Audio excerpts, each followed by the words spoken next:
right.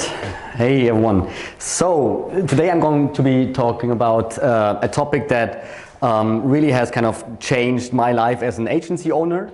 And to put that into perspective, first, who am I? So I do run an agency. I'm basically doing lead gen. I think I'm the only one in the lead gen business here. So there's e-commerce everywhere, and then there's only me doing lead gen.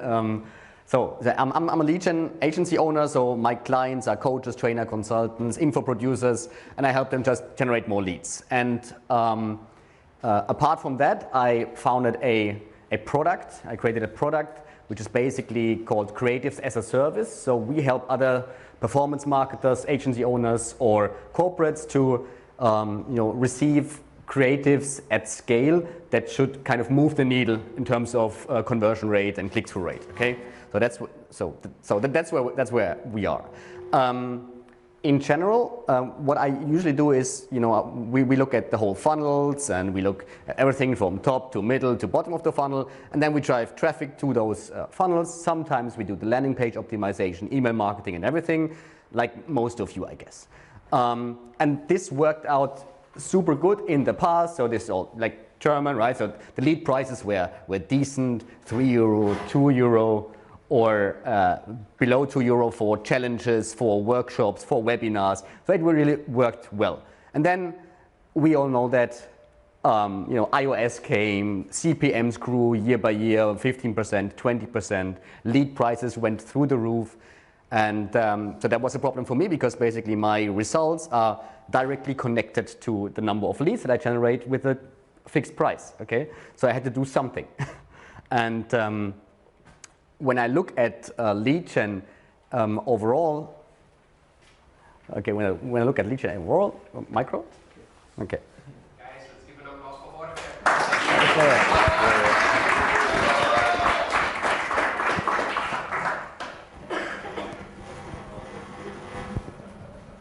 Perfect. That's from the camera, yeah.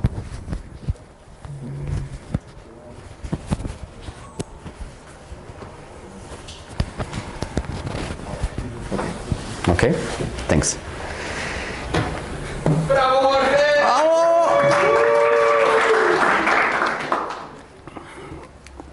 And just to put everything into context, so when it's about improving your lead gen campaigns, you have several hooks, several levers, audience, creative, offer, tech stuff.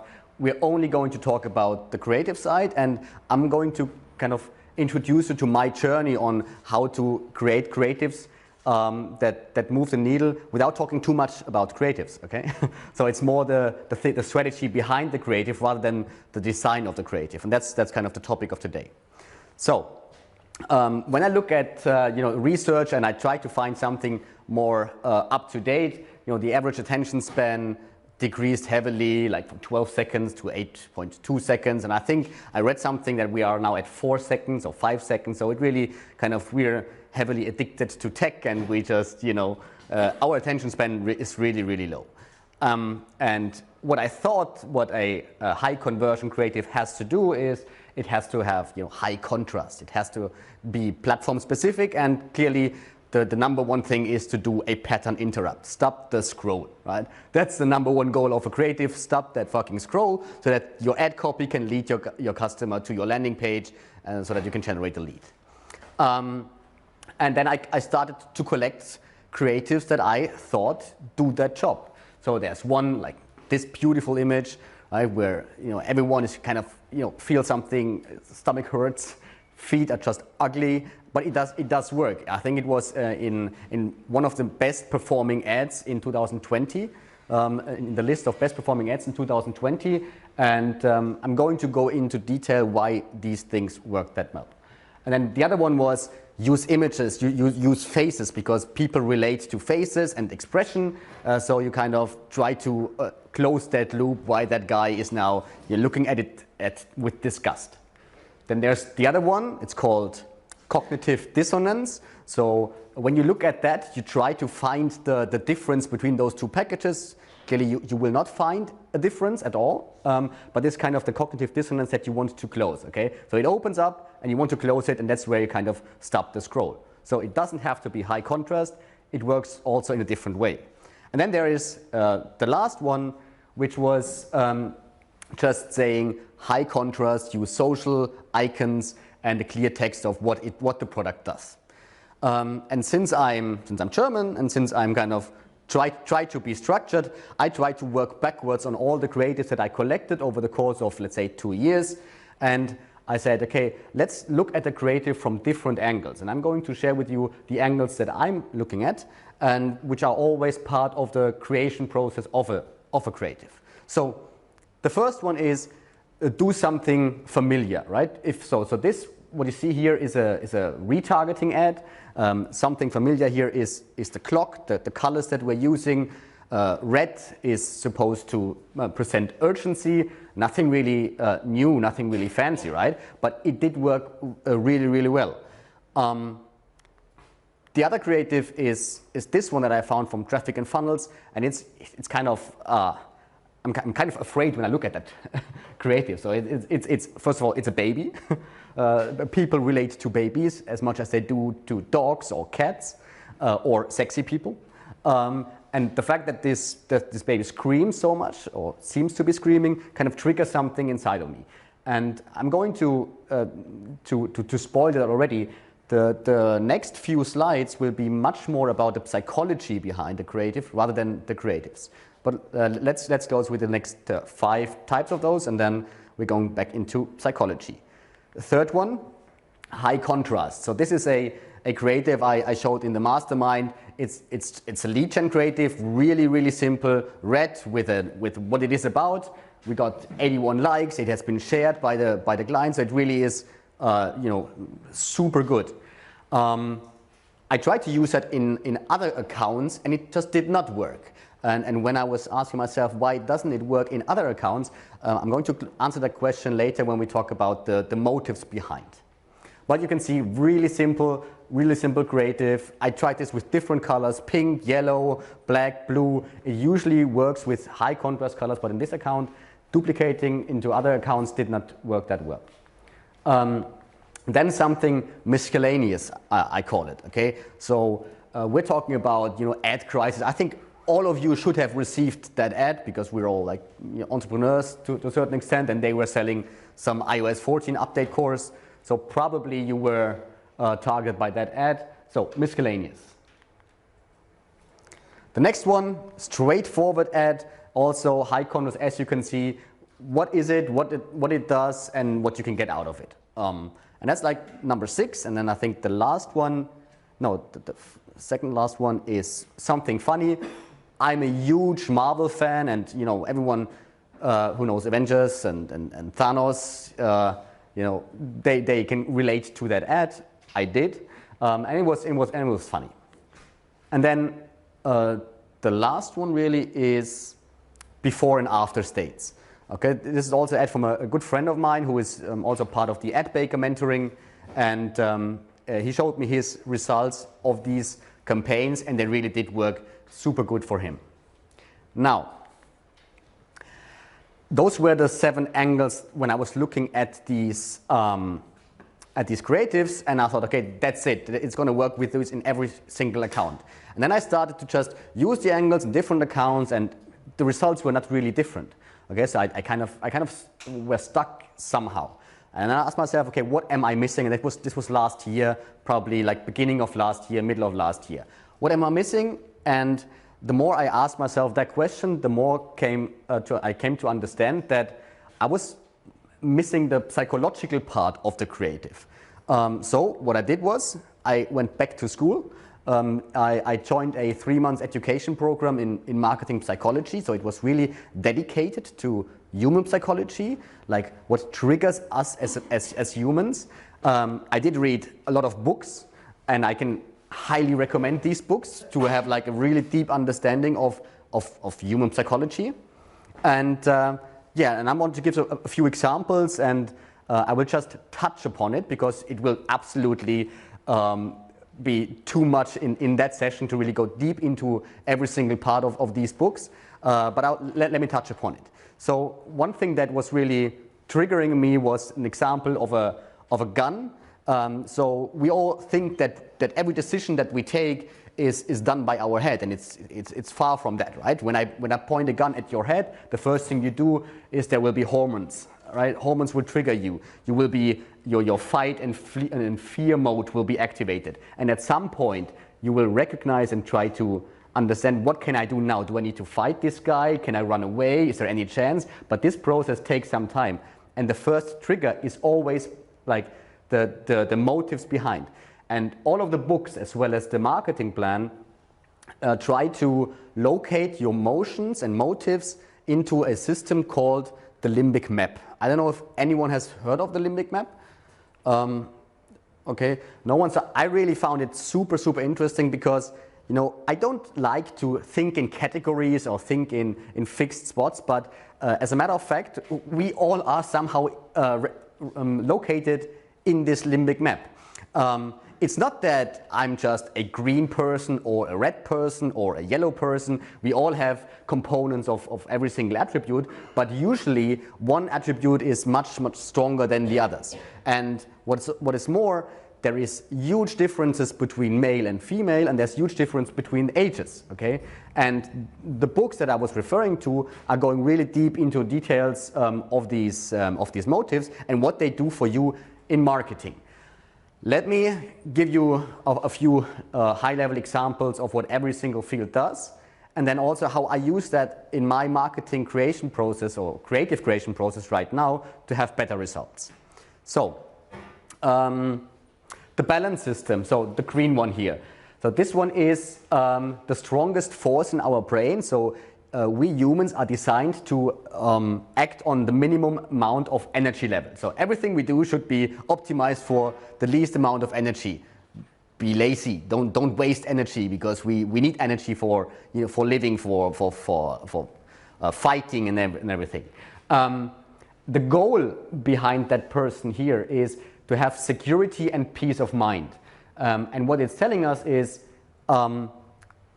avoid danger at all costs, avoid side effects or insecurity, and you can imagine what kind of products usually are sold to people who have a strong green part in them. So, for example, Marcel, insurance products, they usually work a lot with insecurity or fear, or, you know, what happens if you do not do that, or if you do not buy that product. So, you know, the more you know about your customer, the more you can emphasize these motives and emotions so that they trigger and then finally buy your products.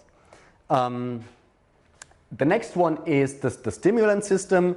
It's up here. So here the goal is to have a desire for something new, desire for individuality, and what this motive is telling us, like from deep inside, is break out of old habits. You know, be a rebellion, be different than others. And, you know, the products that are usually sold in that area are, for example, Jochen Schweizer. I don't know if anyone knows, but like this adventurous company. Red Bull is a lot in that area. Well, also into the reddish part, but I'm coming to that later. Yeah, reddish. Desire for power, status, and superiority. Patrick, you mentioned the Baulics just a few minutes ago. They are really heavy into that red area. All they say, the way they communicate is really dominant. We are the guys, you're a loser if you do not make 10 millions a year, etc., etc. So they really are heavy. Also, the closers and the setters are really in that red area. And you are only a guy if you wear Rolex watches. You're only the guy if you wear, I don't know, Prada shoes, and so on. So this is something to kind of put into perspective. Now, question for the audience, because this can also have an impact for the product positioning. What do you think is the #1 drink in the world, well, after water? Come on? No, not quite, but the content is the same. Who said that? You? Who said coffee? Yeah. Coffee is the #1 drink in the world, and the reason why is because coffee managed to position itself more or less in every area of the limbic map. I'm going to give you an example. Well, 6 examples to be honest. So In that area up here, coffee is considered for increased power. So you can be stronger. You can do more. Here, coffee is a sign of increased lifestyle. You are someone walking around with that coffee cup from Starbucks, so you look like somebody successful. Coffee can also be part of a structured day, of a routine. So here we're talking about the bluish, greenish people who like to be organized and everything. But it's more. It's also a part of relaxation. So the way you look at coffee can be from every single angle. That's why it is so successful. Take Porsche as an example. You will not be able to position Porsche in every area of that roadmap, of that limbic map. Here on the very left side, coffee is just about enjoyment, and I think up here it's about individual lifestyle. So the message here is, look at your product, look at the areas of the limbic map where your product could be positioned, and then the more areas you can touch upon, the better it will be for your product and for your marketing. And what is good, that there is there are huge companies who really look into the different types in Germany, Austria, Switzerland. I don't know if there's also something for Spain. Didn't touch upon it. And the funny thing is that they were even able, I think they studied more than 100,000 people and were able to categorize them into different colors. And this will not only give you a feeling of where people are in terms of percentage, but also at how you should position or present your marketing efforts in order to reach those people. Just to give an example, so almost like 50% of the people are in the balance area. So you communicate really kind and really structured and sometimes really in a positive manner rather than being super dominant. And the result of that knowledge is something that I want to share with this image. Vivimid created a product, and I'm going to ask you about where you would see it from the visual standpoint. So it says a clear decision for a clear head. What do you think in terms of colors where that would be? Green, yellow, red, rather greenish. Also with the woman and her look. It's more dominant, yeah. So it's like the words that she used, like clear decisions and everything, and a clear head. It has clean notes, but the stronger impulse is on the reddish side. And this was a heavy fail campaign for Vivimid. Why? Because when you look back at the colors here, it is a mass market product, and it doesn't. And the dominance field, the red area, is only covered with 11%. Even worse, women only account for 6% in that area. So a mass market product created for women with a communication type dedicated to the performers was just a heavy fail. What they did, they pivoted. They were looking at the data of where are women and basically kind of revamped the process. So enough already. Now I think it's time to talk about creatives itself.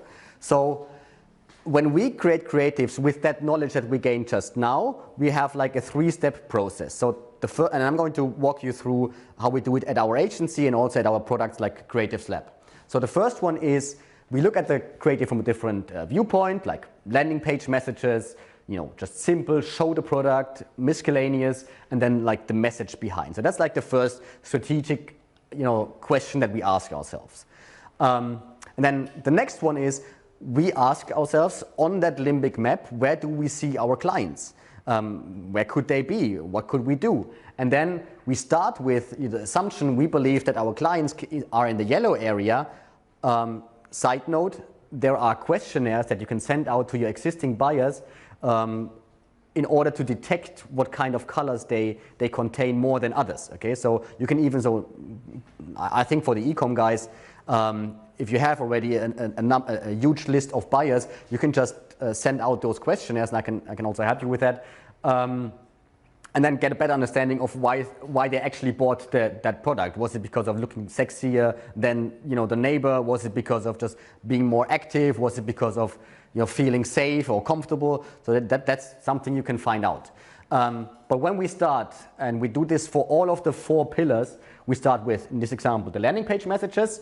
We look at the data, and when that doesn't work, what we do is we try to really put it into a different perspective. So we use different words, we use a different landing page style, we use a different ad creative, an ad creative that is much more dominant, okay, so much more reddish, because what was shared also in this online education program was that there are about 20 trigger words per color or per level that you can use for your marketing and build the message around. So the same copy, the same angle at your ad copy can be adjusted by a few words, and this will already help you, identify with your client much more than with others. And then in this process we actually do with all of the 4 hooks that I presented here. So, not just the messages, but also show the product, miscellaneous, and this is really time consuming, but that's why I was also asking for that flip chart. It helps us a lot to deliver good campaigns at scale, because what we usually do is we have around let's say we got 10K a month on ad budget for lead generation. What we usually do is we split that into like a main campaign, and then we have here a creative testing campaign. So here usually it's a CBO campaign, it's just running, right? And then here we have like a creative testing campaign with 30% of the budget, and this is where we go through that process like on a 3 to 5 day basis, and every winning creative, every winning angle is going to be duplicated into the main campaign, and just helps to not burn out with creatives. So that's kind of what we did with the ad creation process, and that's it already. What I was trying to do was to give you really a feeling of what human psychology could do to your ad creation process. I did not go too much into detail because it would be way too much, but I would highly recommend, if for me as a marketer, clicking the buttons, doing the scaling, doing the technical stuff, it felt like it's just nuances to the result. This really changed all of our results across all platforms, across all customers, across all niches. So I would highly recommend for you, since you're all learning avid, since you all like to educate yourself, step into that game. Try to become acquainted with that, because I think it is really a game changer that you can use and utilize on every single campaign, on every single marketing campaign, marketing effort that you have. And just a side note, because every one of you knows, well, most of you know Baba Media, the colleagues from YouTube that we met in Barcelona, like close friends of mine, and they are about to host a video course tomorrow, I think, like 11 a.m. Never mind. So they asked me, hey, our sign-ups on our landing page are about 12% conversion rate. So that's not good, not bad, purely organic. Do you think we can do anything about it? And then I just went through the process that I do with the creatives for the landing page. So I asked them, do you know anything about your customers? Are they more reddish or yellow? And they were like, reddish or yellow? What are you talking about? I mean, t-shirts or shoes? No. Do you think they are more into they want to win that game? Reddish, they just want to increase and be the #1 go-to resource? Or is it more to be, considered as a flexible lifestyle entrepreneur? Or do they just don't want to burn money with YouTube ads? So what is the trigger? And they were super clear. It is about being the #1 in the market. So what we did was the whole landing page copy, we changed from something really like general into become the #1 go-to resource in your market, spend high figures, and right now the conversion rate is about 40%. So we really almost tripled the landing page conversion rate by just looking at their clients, their motives, the colors of the clients. And an additional side note, when I launch my campaigns, I always have that color on the ad set level. So when I do the targeting, I say red, then female, male, age, placement, etc. Just to wrap it up. Yeah, that's it already. Any questions? To touch on this point, yeah. You targeted red on the ad set level? Yeah. No, I don't target red on the ad set level. So I on the ad set level, when I do the red addition, what I do is I know that all of the creatives below that ad set, are created for the, let's say, the red angle of that audience. So let's say you're selling to pet owners something, or in my case to clients for life coaches. Then what I do on the audience level is I do something like Anthony Robbins and other markers that I target. But the red indicates everything that is below that audience has a very dominant communication kind of thing. Right? So really, you want to change your life, you can either do nothing or just take your life into your hands. And then also the ad creatives are much more of a doer rather than a everything is cool and it will be good in the future.